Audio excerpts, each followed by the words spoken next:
Hello and welcome to the Under Center podcast. I'm your host, Dara Marr, and I'm joined by two of the only people who are definitely not on the trade block on this trade deadline day because they ain't leaving this podcast for no picks or money. It's Jake Woolhead and Fionn Molloy. Lads, I hope you're happy with the conditions that we have here in the podcast because you ain't going anywhere. Well, I have to be happy. I don't think anyone's clamoring to get me. So we'll have to see how this trade deadline, we got a couple more hours left before it finishes. So I might store up a bit of interest now. What, not Jake only shows up for 50% of the shows anyway. Like, surely no one's going to want to trade for him. I agree with him. Yeah, stay put. When I do show up, it's a strong performance. So they are memorable. You could definitely say that. I'll take memorable. We have a great show lined up for you this evening. Of course, we're starting at our later than usual time of 10 o'clock tonight, just because we want to let everyone watch the football, including possibly myself. Not trying to do any favoritism there, but we have a great couple of topics to talk about on this Week 8 review show, and also we're going to look at, as we mentioned earlier, we're going to look at the trade deadline too. Before we get into the show, if you haven't already, make sure you are going to our social channels. That's Twitter at UnderCenterPod, Instagram at UnderCenterPod, Facebook is there too, facebook.com/UnderCenterPod, and then also subscribe to our YouTube channel if you're not watching us on YouTube right now. Under Center Podcast, search for us there, subscribe. That's where you'll find our weekly bets show, where it's fast turning into our weekly lost bets show, lads. I think we have to really get better at that.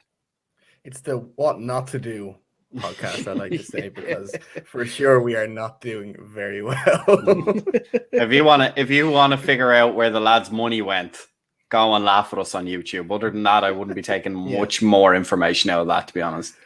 Well, hindsight is both a beautiful and terrible thing, and that the last few weeks has definitely been terrible for us. A bit more housekeeping to clean up as well before we head into the topics. If you have been paying attention to our social channels this week, you would have seen that we are delighted to announce that we've gone into partnership with McGowan's Pub in Phibsborough. They are going to be having their NFL nights every Sunday night upstairs in Phibsborough Pub. It's a really, really good setting. I was there a couple of weeks ago. Some great drinks, of course, cocktails if you want as well. Some fantastic food. They'll have the two main Sky Sports games on every week, the 6 o'clock and the 9:30 kickoff, but also they will also have Red Zone on too. So if you don't want to watch any of the four teams, you always have Red Zone there to keep you company. We had this in the books for the last couple of weeks, working on it, trying to get the details done, and we're delighted to announce, and we're really looking forward to some great nights in McGowan's, because I'm sure we have some great ideas that are going to be coming along the pipeline. Oh yeah, I definitely look forward to a few creamy pints and Dara screaming at the TV because the Seahawks are losing. I mean, me and Fionn already know that our teams are losing, so it's fun to see the third member of the podcast fail miserably like ourselves. Yeah, it's going to be great. Yeah, sorry, Fionn. I don't necessarily scream at the TV. I just throw my hands up in the air and then put my hands in my face and just be thinking, why me and why this team? Just cry in silence. Yeah, that's what like the rest of us. Yeah, I'm getting better at it. I guess I'm getting used to it. I don't know if it's a thing you should get used to, but like I said, yeah, every Sunday down in McGowan's, we'll be there. Obviously, every couple of weeks, we'll try and get down there as much as possible we can ourselves.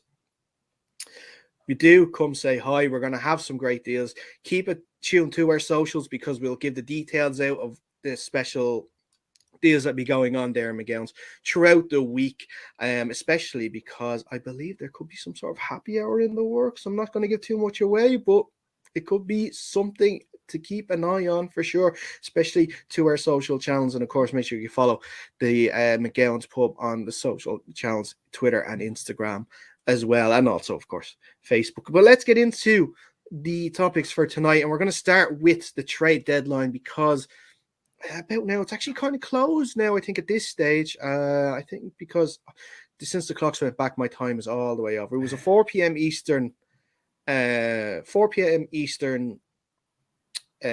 off for the trade deadline today. So yeah, I think it's about shut now. I'm going to say it. The window is closed, and it's been quite an uneventful day so far. Yeah, I really, I always build this day up to me. Like I always think, oh, something big's gonna get down, someone's gonna get traded. But come the day, not really exciting happens. Probably some depth players get traded that you probably don't know unless you're a fan of the team. So, you never know. But I always get excited, and it never lives up to my expectations. Yeah, the trade period itself is kind of slow going, and deadline day is really only addressing like last minute injuries that have happened that you need to go out and kind of sort out last minute, like we've seen. But yeah, the day itself, the last day itself, doesn't necessarily usually bring too many fireworks in terms of blockbusters. Some storylines that kind of crept up and died down over the last maybe week, but a week is a long time to keep track of all this stuff. I find it very boring. Just tell me now who's moved where, and I'll react to that. I don't really care about who's gone where. It's at one point Washington were in a 3-team trade with the Dolphins and the Texans, I think, or something crazy. So yeah, I mean, all those stories come out, but I mean, it's vaguely interesting, but nothing came of it in the end, and I think that's the case with most of these stories. Yeah, I believe transfer deadline day with the other football, I think, has ruined it for us, and our expectations has been a little skewed on what to expect when it comes to when the word deadline come and trade become involved. But there have been some noteworthy trades, and look, we'll talk a little about them. Obviously, because like you said, Fionn, like in the last week, there's been a few. The Rams traded Kenny Young and a 2024 7th round pick to the Broncos for a 2024 6th round pick. Broncos acquiring talent. I don't know why at this point of the season. The Jets, of course, they got Joe Flacco from the Eagles because Zach Wilson went down. But who needs Joe Flacco when you have Mike White? And I'm sure we'll be talking more about that in a couple of minutes' time. The Texans traded running back Mark Ingram back to the New Orleans Saints for a late round draft compensation. Then the big trade that happened yesterday, probably the biggest trade of the week so far, and that is, of course, Von Miller leaving the Denver Broncos and going to the LA Rams for a 2022 second and a 2022 third round pick. Very quickly, also, Melvin Ingram went to the Chiefs in a sixth round pick, going back to the Steelers, and then this afternoon Charles Omenihu went from the Texans to the 49ers for a future late round pick as well. Guys, obviously the big pick of the week has been the Von Miller one. He's teaming up with Jalen Ramsey, Aaron Donald, Leonard Floyd, all in that Rams defense. They are in total win now mode. As they have been for the past couple of years, it seems like they've never stopped being in win now. I think at this stage, it feels like McVay actually just wants to go on holiday in April and forget about the draft because he wants to give away all his draft picks. He doesn't care. But having said that, that's a quality trade. I think it seems like a bit highway robbery, but considering how much you'll have to pay Von, I think he only has this year left, and then you probably have to pay him something next year if you want to keep him. So it kind of is now Super Bowl or bust for the Rams. Broncos, I think they probably seen the writing on the wall. They said this is the season. There's no point in keeping Von Miller any longer than we should. I mean, he's getting on in years. You might as well get something for him instead of you're not going to pay him next year. So, yeah, I think that was a pretty good trade, actually. It kind of benefited both teams. The Rams obviously hadn't got a first-round pick, which I probably would have said that Miller would have got it. But hang on. He got, what was it, the second and the fourth, did you say? Second and the third. Second and a third, so still good value for a player who's still a good disruptive pass rusher. So, and being on a team with Aaron Donald and Jalen Ramsey and stuff, it's only going to help him be more productive. So, yeah, I when I seen that trade go down, I went immediately to check how the Lions' odds for winning the Super Bowl were. Yeah, I have to agree with Jake. I have to agree with Jake mostly. It was raised my eyebrow a little bit when I saw the value that went back the other way in the picks, a second and a third.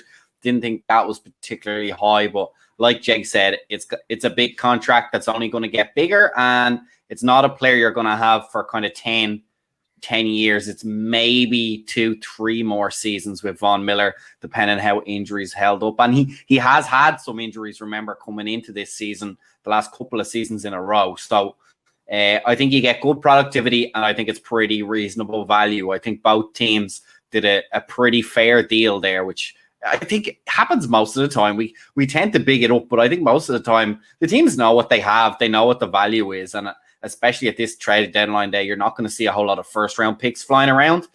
So I think a second and third is pretty reasonable. Yeah, and look, and also we should note that the Broncos agreed to take on 9 million of the remaining 9.7 million in Miller's contract. He's out of contract at the end of this year, so we'll see if the Rams do extend him, or if it's just going to be a one season or even half a season deal that they're sending. If it turns out to be half a season deal, that's a lot to pay for. I know he's experienced, so an experience and still a really good linebacker. If they win the Super Bowl, it's a very fair trade to make. Even if they win the Super Bowl, they don't care about that. The only issue I have about it is, and it's a narrative that I've seen a few people have said these last few days about the Von Miller trade, and it's not on the Von Miller side, but on the Rams side of things, because they are very fast and loose with their draft picks. They don't mind using draft picks for experienced players instead of obviously using those draft picks on college players that, you know, are unproven. And to an extent, I agree with doing that, but a lot of people have said, oh, they're in win now mode. If they don't win a Super Bowl in the next 3 years, they'll turn into the next, they say Jacksonville, or some people are, you know, one of the poorer sides in the NFL. But what difference does winning the Super Bowl make to your team? Okay, you've won Super Bowls, but you're still going to be in a lot of the same trouble in the next couple of years. The only difference is you have maybe one, possibly two rings. So why is it a thing that they have to win the Super Bowl in the next year, or it's for nothing? You will have Super Bowls in the past, but your team then after that could still be in a bit of trouble for the next 5-10 years. Well, the way I think Super Bowls are rare to get anyway. So if a team wins the Super Bowl and then proceeds to fail for the next 10 years, that's still probably better than any team have done, really, bar the Patriots in the past 10 years. So I think mortgage your future, try get the Super Bowl. If you do it, then you can take it off for the next 10 years. Really, your fan base will forgive you if you have a Super Bowl. Yeah, I look at it in terms of just like you're saying, one Super Bowl, but would you not want to have a setup where you can constantly be not going to the Super Bowl, but, you know, going for that Super Bowl? Okay, yes, there is that risk that you either be sustainable and not win it, or go all out 1 year and win it and then suffer the consequences afterwards. And that's the thing that I'm worried about. Would you not want to be that constant good side like the Patriots, that you can actually make it? Okay, they don't win one Super Bowl this year, but if they keep working towards it and keep building that side, they can win multiple Super Bowls if they have a decent sell. And I see Fiona shaking your head. Yeah, because my problem with that thing is, you said like the Patriots, but there is no other team. It's a one-team list where you say like the Patriots, where you're building a team, you're a contender, and you're winning across multiple seasons. The NFL is set up that when you win the Super Bowl, it's hardest for you to get back, right? You don't get the draft picks. Everyone wants to join your team. You're as you said, like, your contracts swell.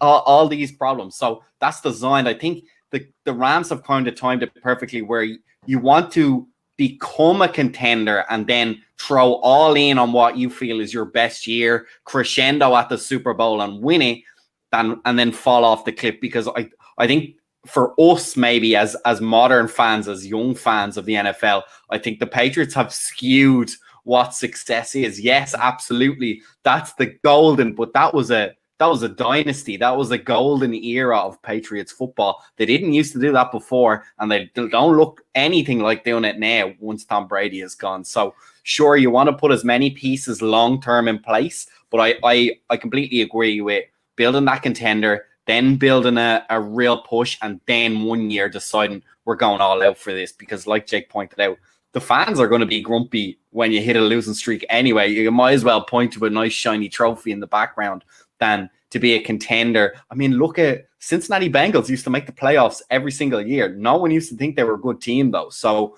like your degree of success has to be measured against the Super Bowl, even if it's only 1 in 10 years, is better than none in 12 or whatever the Washington football team is currently on at the moment. 1 in 10 years is still good. 1 in 15 is That's what probably I'm still saying. brilliant for a Super Bowl. Yeah. It's rare. We do think you mentioned there, Fionn, the Patriots are a statistical anomaly in all of this because they had obviously perfect things and a lot of it went really well for them. But I think there's one goal in the NFL: get a Super Bowl every year as much as you can. There's no point being a perennial playoff team if you don't have a Super Bowl to show for it. So I think mortgage your future, get the Super Bowl if you feel like you're there. If you're a couple of players away, get them and then go for the Super Bowl. Then suffer the consequences after that. Look at the frustration that's built up in the Green Bay fan base, where they are perennially in the NFC Championship game and just can't make it even just to the Super Bowl, and the frustration is building. They've got Aaron Rodgers, who's been with them since they last won the Super Bowl. So I think fan bases get a little bit tetchy anyway. So I agree with that kind of build, and shoot your shot right when you think you're at the apex, than to just be perennially pretty good, never get too low, never get too high either. I don't think fans particularly want that. Yeah, and it's a good point, guys, and I see where you're coming from. Like you're saying, I think it is that the fact that we've seen a Patriots dynasty for probably the majority of our football following lives, that's the sort of success that we want our own teams to have, but that's not the norm. That was an outlier that it probably will be difficult to ever see again, and I understand with that. Before we move on to our next topic, just some quick other news that we want to mention. First of all, Atlanta Falcons wide receiver Calvin Ridley has decided he's going to step away from the game. He decided on Sunday due to mental health reasons, and we've seen other players talk about their mental health struggles in the game, most notably Lane Johnson with the Eagles as well. So hopefully Calvin can get better soon, and we see him back in the league sooner rather than later. Thoughts are with him. Also, Henry Ruggs, was reported today, is going to be charged with DUI, resulting in a person's death following a car accident last night. Thoughts are with the family of the person who died on this. We won't talk any more about it because it's a case ongoing. If any more details come out, we will, of course, let you know. But that's all I think we're going to mention about that, especially because it happened just recently. Let's move on to the next topic, and it's send in the backups, because last weekend was a weekend for the backup quarterbacks. First of all, Geno Smith got his win against the Jaguars. 195 yards, 2 passing touchdowns, and a rushing touchdown for good measure too in their 31-7 win over the Jaguars. Cooper Rush shone in the prime time game Sunday Night Football, leading the Dallas Cowboys to a 20-16 win over the Minnesota Vikings. He had himself 2 passing touchdowns, including the game-winning drive in that. Let's have a look. See, Trevor Siemian led the Saints to a 36-27 win over the Bucs. He himself had 159 yards and a touchdown too. And then probably the performance of the weekend, Jets backup quarterback Mike White, in his first start as an NFL quarterback, in the 34-31 win over the AFC number 1 seed in the AFC, Cincinnati Bengals, had 405 passing yards with 3 passing touchdowns and 2 interceptions. Guys, and I'll start with you, Fionn, on this one. It was a weekend for the backups. Yeah, I mean, White, you probably never heard of, but if you go back in the annals of this show, you might have heard his name brought up back when we were doing the preseason. Everyone was going mad about these rookie quarterbacks that were throwing for 300 yards in preseason games, and I said, hold on a minute, guys, this guy White on the Jets just threw for like 500 yards or something in a preseason game. It means nothing. He's a useless quarterback. We'll never hear his name ever again. Turns out I was only half wrong. He has actually got a lot of yards in him, and I think fair play to him. That was not an easy game either to come in and win. That was a very impressive win. I don't think that the Bengals are a particularly bad side, so I don't think I give them credit for where they've got so far. So I think that his performance stands as a very good performance. I don't think he got away with a shy team, unlike your man Geno Smith, who did not look particularly good yards wise against a categorically abysmal football team. Now I think Metcalf made him look pretty good on several occasions. It's hard to lose when a man like that is running around in the Jaguars defense. Well, so it's pretty simple, Fionn. You throw the ball to your best players. That's all. That's all he needed to do, and it took him 3 games to figure that out. Well, look, we did mention when you brought him in, I said, look, it's not the worst backup to have. He was an NFL starter, and he proved that he's going to get those wins. So I don't begrudge him that. But yeah, I think Michael White stood out, and your man Geno Smith kind of stood back a little bit in these two in the backup games, as you mentioned. I tell you, I was so annoyed watching the Cowboys Vikings game. Like, Cooper Rush just annoyed me how well he played it. I don't know, like that team is good, the running backs are good, but and that's annoying because I hate the Cowboys. But what also really annoyed me was how little the Vikings looked like they wanted to win that match towards the end of it, with some very strange play calls offensively on the last couple of snaps there that could have iced the game. Went with a weird pass on like 3rd and 10 or whatever it was that went nowhere, then fumbled the ball, lost the ball, all this weird shit happened. Yeah, I don't know. Cooper Rush looked okay, I guess, but annoyingly how good the Cowboys were, and the Vikings just didn't look like they wanted it. Trevor Siemian, though, I thought he played admirable, I guess, coming in for the unfortunately Jameis Winston tearing his ACL and the MCL damage that he has. But yeah, I thought Trevor Siemian came in and played quite okay. I think it was Peyton Manning had a quote there saying that if you were a fireman, and every day you train to put out a fire, and no fire happened for 3 or 4 years, and then eventually a fire happened, you have to be ready to fight that fire. And it looked like Trevor Siemian did that well. So I have to get my hat off for him. I think he did quite well. So hopefully he will play quite well for the next couple of weeks. It doesn't look like the Saints are thinking of signing anyone else or Cam Newton. So looks good for Trevor Siemian to start again. Well, the question will be whether Hill gets back in. Yeah, Taysom Hill I was going to mention. But we already know Taysom Hill's not like Taysom's a gadget quarterback that you'll come in. You can't have him start 100% of the game all the time because he'll get figured out and then you'll start to lose games.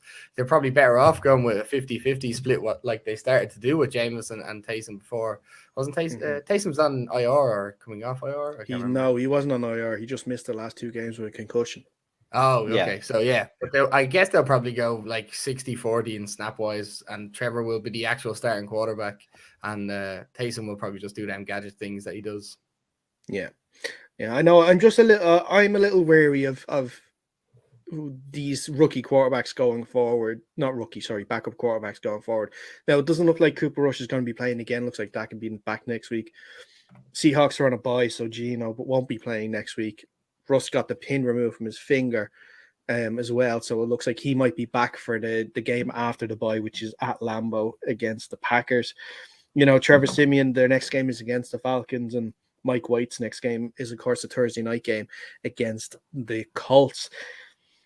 I worry because I just want to go, if we go back to the Thursday night football game a couple of weeks ago when the Seahawks faced the Rams, and Geno came in the middle of the game and, you know, balled out for that game because the Rams did not think that he was going to get in the game and didn't prepare.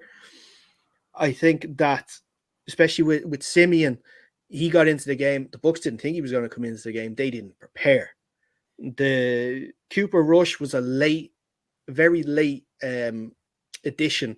I think it was an hour before kickoff, wasn't it? Or 2 hours before kickoff. I think that's when he said that was out. Kind of always, but yeah. So, and look, that's also on the Vikings as well, and Mike Zimmer, and I have my issues with Mike Zimmer and thinking that he's sort of getting away with daylight robbery at the moment and not being put on the hot seat. But and then with Mike White as well, there wasn't a lot of tape on him either. Now the question is this week, you know, now the tape is on you. Now teams know the way you like to throw it, who you like to throw it to most. Let's see if you can continue that bit of form that you've been in. I worry a little bit for Mike White. this coming Thursday, especially with the short turnaround against the Colts. But we'll see. We'll see. Any other points to add to those weekend games before we move on? No, but it was nice to see some players that you wouldn't usually see come in and play quite well rather than the usual crumbling beneath the pressure. So I'll take it. Yeah, true. And look, they played a lot better than a lot of teams' first choice quarterbacks last weekend too. So, there's always that. Let's move on. And actually, speaking of head coaches, we've come to the midway point of the year, and these next two topics are based on what we think for the second half of the year, because we're going to talk about head coaches, and I want everyone to give me one name of coach that you think should be on the hot seat. What you've seen so far this year, you've been disgusted by, you think it's terrible, you want this guy to sort things out or show him the door. Jake, I'll go with you first. I'm going to go with Dan Campbell here. I think it's kind of an obvious-ish choice. A really terrible football team led by Jared Goff. But apparently I'm seeing all these tweets now where he's blaming players and stuff in the locker room. So he's kind of going that route where players aren't liking him. He's not liking them. He's not performing exactly very well himself. I believe he has some game management issues. So although it is quite hard to be fired in your first year as a head coach, he might do it though. I think seeing the results on the field, they just don't look good. The games don't look pretty. Even with Jared Goff, you'd think you would be able to do a little bit more, but obviously not. And DeAndre Swift as well. I mean, he's fucking deadly as well. So I don't know how they're not doing anything more, but they aren't. And it kind of looks like it's fallen on Dan Campbell's head. Yeah, I sort of agree there with that. And it looks like he's blaming Jared Goff a bit there as well. And I think the blame is sort of a bit right with that. Jared Goff, I think, is 0-16 in games where he's not been managed by Sean McVay. And I think it's starting to show now. If I hadn't beforehand, he's not a good quarterback. And they made the best decision ever getting him out of Rams. It's so weird because they were at this. Now, I don't know how you can call highs and lows, but they were at this kind of high against the Rams where they were in the game to the very end. They played very well. And then you go to this game against the Eagles, and then you just stink the joint out completely. They were so bad. They couldn't stop anything. They couldn't do anything on offense. It's just, there was nothing working. And yeah, I know you're saying it's hard to get fired in your first year as a head coaching role. It's not impossible. And he certainly looks like he'll have a chance at it. Yeah. And don't forget, they were smashed by the Bengals the week before the Rams game. So it's not like this has been an anomaly of a heavy loss. And, most of the time the team are scrapping and they're fighting for him. Jake, you mentioned his issues in the locker room. I think he's kind of well known as being a bit of an abrasive guy, a bit of a hard talker. It's his style. He's a kind of an attitude coach. He likes his teams to have a certain attitude. And that's all very well when things are going good. When things are going bad, it's extra tough to take as a player, I think, especially when you're the guy on the pitch getting smashed, getting your body beaten up by these bigger, faster, better players. And he's not really been accountable, or at least he hasn't faced many repercussions yet. So, yeah, I agree. Anytime you've got a bad team with getting bad results, which is not always the same thing, I think that's a prime formula for being on the hot seat, Jake. Yeah, I can't it's just, he's definitely, I actually have to check the Paddy Power odds for him to be fired next, but I assume he has to be one of the favorites. Well, I think another guy who's one of the favorites, and I've used your formula as well, Jake, for my take on who's on the hot seat, and that is Urban Meyer, another terrible football team receiving terrible coaching, getting terrible results. And again, problems in the locker room, problems off the pitch beyond just straight up play calling and player management and game management, which is, I think, very worrying. So I think he's got lucky already. I think his seat should be on fire at this point. He should be gone, but he's still hanging around. He made it past being the first coach to be fired, of course. Gruden gone before him. So I think that he should be very happy with that achievement, because I don't really think he's going to make it to the end of the season. Yeah, no, I agree. No, sorry, I was just going to say I agree. I mean, like the level of performance that he got, especially on Sunday after a bye, that's Yeah, so against the backup. that And I know against the backup. it's Geno Smith, but you knew you were getting a backup. Like you knew this wasn't Russell Wilson got injured in the first quarter, like we'd already talked about. He knew what was coming, and he could not deal with it whatsoever. Just even on the other side of the ball as well, it's against a struggling defense in which the Seahawks are, and they could do nothing. They didn't score until, I think it was less than 2 minutes left in the fourth quarter. It was, and he comes out afterwards and says, "Oh, I'm surprised by that performance." If you're surprised by that performance, you're surprised he didn't put in that performance, you are in a lot of trouble. Yeah, big time. And for a coach to come in with such like everything that seemed to like he could have done wrong, he just did wrong from the very beginning, and then to have performances like that, and it just doesn't bode well for him. I don't know. And even to say I didn't expect that performance really is saying I did everything right and I didn't expect the players to mess it up so bad. Like, where was their fight? I was fighting. Where were they? Like, coach, you really can't say that anymore. This isn't college. This isn't upset city. You're a professional football team. You have to be ready to go every single game. And you have to tell leading up to that game whether your players are ready to go. And you need to do something to make it happen. So, yeah, I think really, really on the hot seat, Mr. Urban Meyer. I seen a thing there on Reddit. I'll just read it out to you. Urban Meyer's decision on Sunday to kick an extra point while down by 18 in the fourth quarter is basically waving the white flag. Only then to call an onside kick for Trevor Lawrence to throw 7 straight passes down by 24 and take a beating. Just shows how clueless he has really been. Like that just kind of sums it up. Really. He conceded that's a touchdown from that onside kick as well. You what? Like he conceded a touchdown from that onside kick. And that's an attitude problem, right? You don't know what message you're sending your team. Either you're going, look, guys, I know we're down, but hey, I'm still fighting, you're still fighting. We're going to go for 2. We're going to go for onsides. We're going to sling this ball around, see how many points we can get. But to go for a grand touchdown kick for 1, okay, now I want an onside kick, and now we're going to sling the ball around. Really, it's just like, makes it seem like you're just closing your eyes and picking something in the playbook and say, go see if we can make something happen. And then, like I mentioned already, to give those comments like, well, I wasn't expecting that, makes it sound like, oh, that's the player's fault. I had the perfect game plan in place and I wasn't expecting them to play so poorly. Yeah. And the third coach that I think should be on the hot seat is Brian Flores, Miami's head coach. This is a 10-6 side from last season that have gone 1-7 to start this year.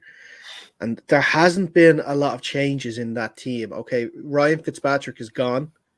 Okay.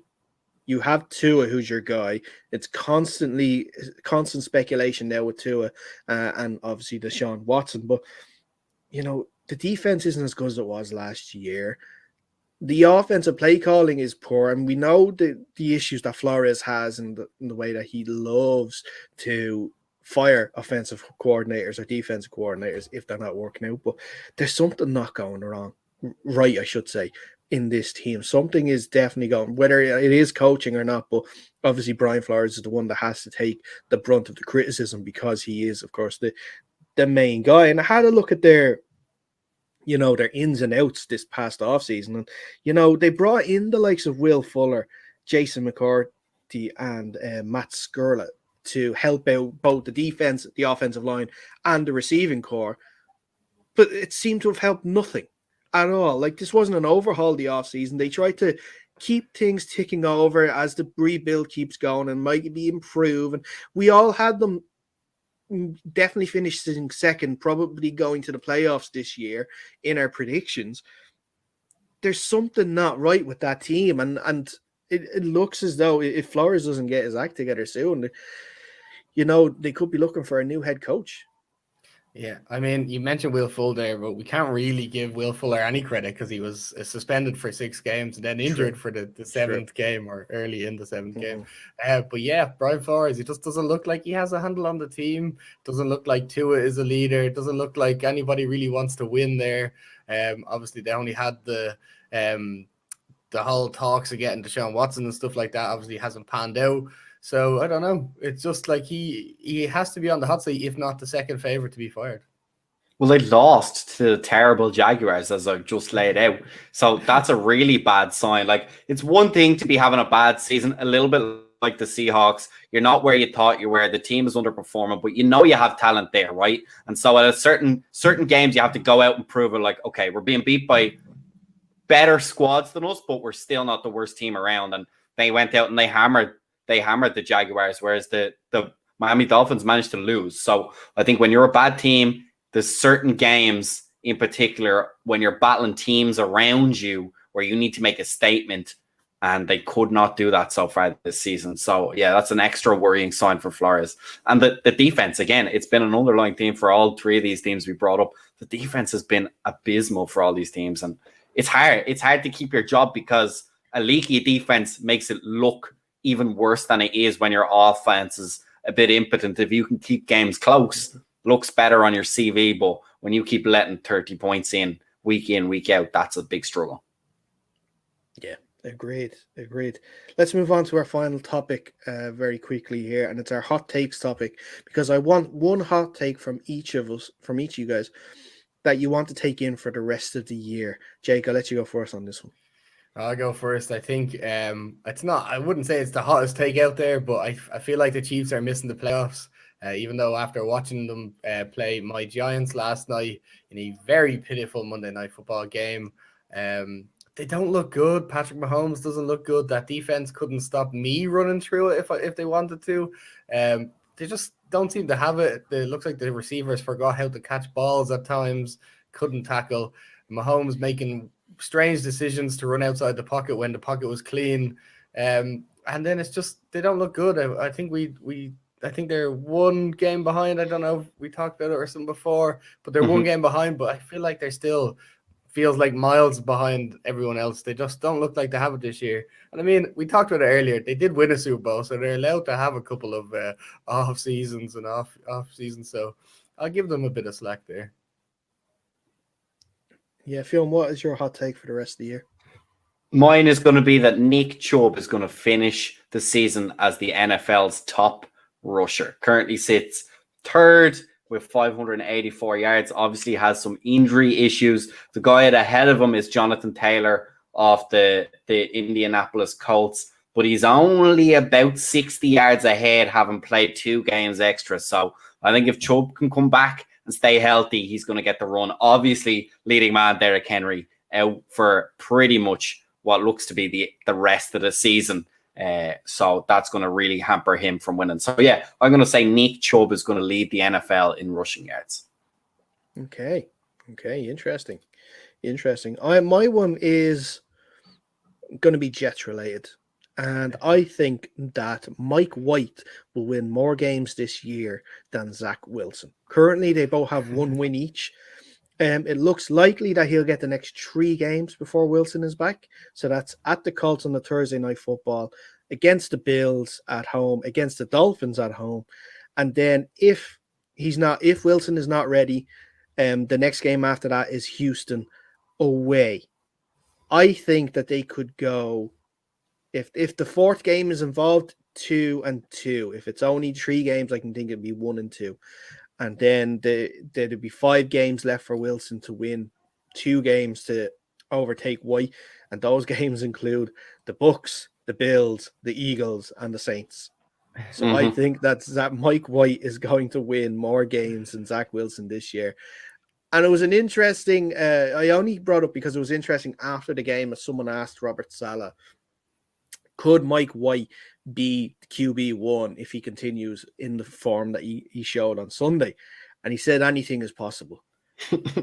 I think that was probably the worst comment that the general manager, the owner, could have heard coming out of Robert Saleh's mouth, saying, we just spent the 2nd round pick on this guy. He's going to be our guy for the next 10 years. And you say this other guy that we got for nothing is going to be the guy.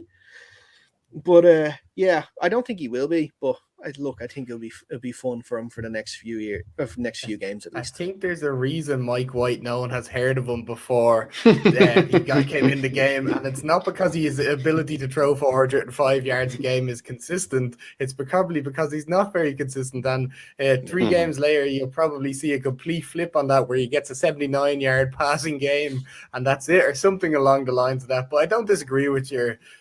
He will win more games than Zach Wilson, especially with that scheduling. But Well, it the only could thing happen. Sorry, Go ahead. Ed. No, go ahead. Go on.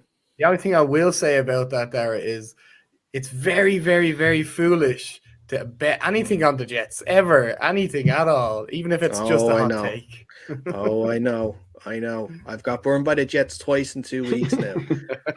I had them covering the spread against the Patriots. That went well. And then I had the Bengals covering the spread against them last weekend. That went even better, didn't it?